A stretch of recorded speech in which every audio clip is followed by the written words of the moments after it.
ভাগ্যবান বাউল দীপুল নামে আমাদের বাংলাদেশ থেকে আগত শিল্পী আমাদের সাথে জড়িত হয়েছেন। আমরা ছোট্ট পরিসরে ওনার সাথে একটু কথা বলতে চাইব এবং জানতে চাইব যে ত্রিপুরায় আসার পর উনি কী ধরনের অভিজ্ঞতা সংগ্রহ করতে পেরেছেন এবং কার কার মন জয় করতে পেরেছেন কোন কোন জায়গাতে, সে সম্পর্কে। তার সঙ্গে ওনার একটু বিস্তারিত পরিচয় আমরা জানতে চাইব, কেননা এই ত্রিপুরায় ওনার অভিজ্ঞতা সম্বন্ধে একটু আমরা বিস্তারিত জানতে চাইব।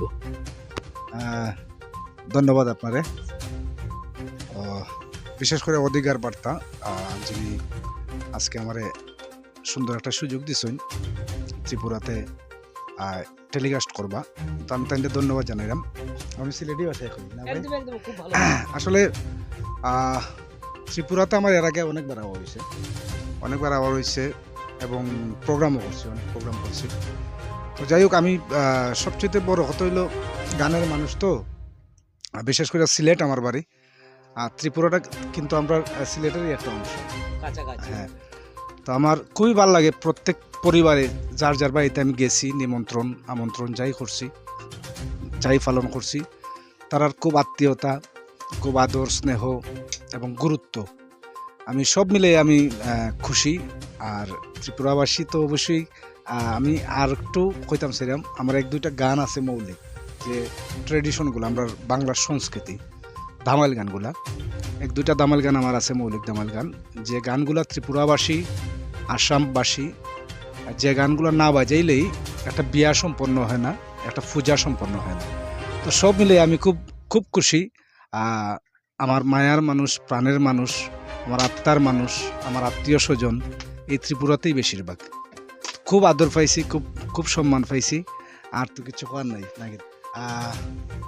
ওখানে হইলো, যেহেতু আমি গানের মানুষ, আসলে পলিটিক্যাল বিষয়ের যে ইস্যুগুলা, এগুলো আসলে আমরা অবগত না। বাট আমার যে ডিস্ট্রিক্ট হচ্ছে মৌলভীবাজার ডিস্ট্রিক্ট, পর্যটন শহর হচ্ছে শ্রীমঙ্গল, সেই শ্রীমঙ্গলের সন্তান আমি। তো আরেকটা জিনিস অবগত করতে যাচ্ছি আপনাদের মাধ্যমে, সেটা হচ্ছে আমরা শ্রীমঙ্গল হিন্দু মেজরিটি বেশি আমাদের শ্রীমঙ্গলে।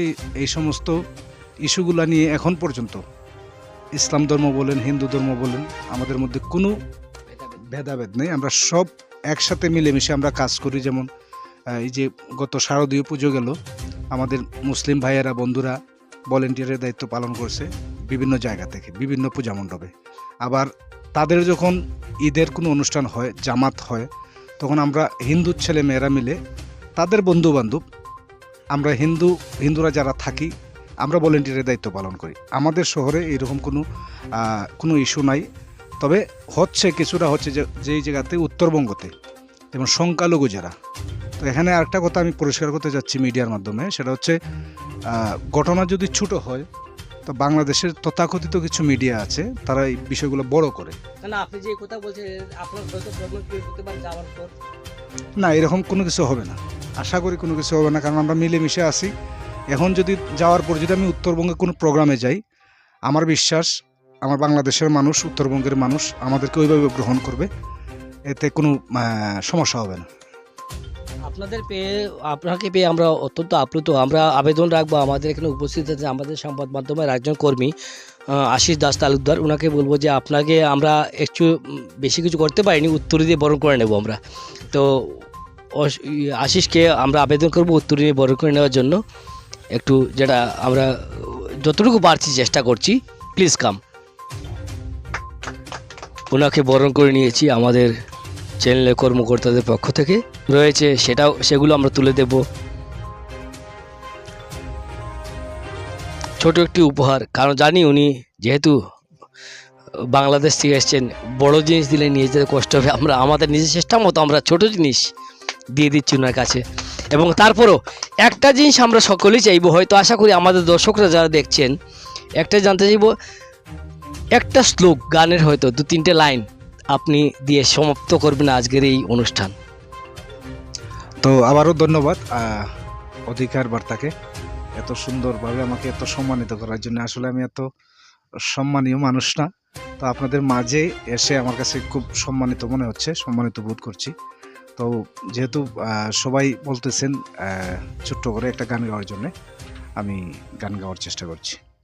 আমি গান গাচ্ছি হচ্ছে আমার মৌলিক একটা ধামালি গান, গানটা গাচ্ছি। ওরে রূপ দেখিয়া ঘুম আসে না আমার দুই নয়নে, রূপ দেখিয়া ঘুম আসে না আমার দুই নয়নে, ইচ্ছা মতো জ্বালায় সইগ আসিয়া সপনে, ইচ্ছা মতো জ্বালায় সইগ আসিয়া সপনে, রূপ দেখিয়া ঘুম আসে না আমার দুই নয়নে, রূপ দেখিয়া ঘুম আসে না আমার দুই নয়নে। আমি ক্ষমা চেয়ে নিচ্ছি, আসলে আমি সঙ্গীত শিল্পী, আমি আসলে বক্তৃতা কি বলে ওইগুলো আসলে মানে অভিজ্ঞতা খুব কম। তো সবাই ক্ষমা সুন্দর দৃষ্টিতে দেখবেন, আমার কথায় যদি কোনো ভুল ত্রুটি হয় সবাই নিজ গুণে ক্ষমা করে দিবেন। ধন্যবাদ। আপনারা দেখছেন অধিকার বার্তা।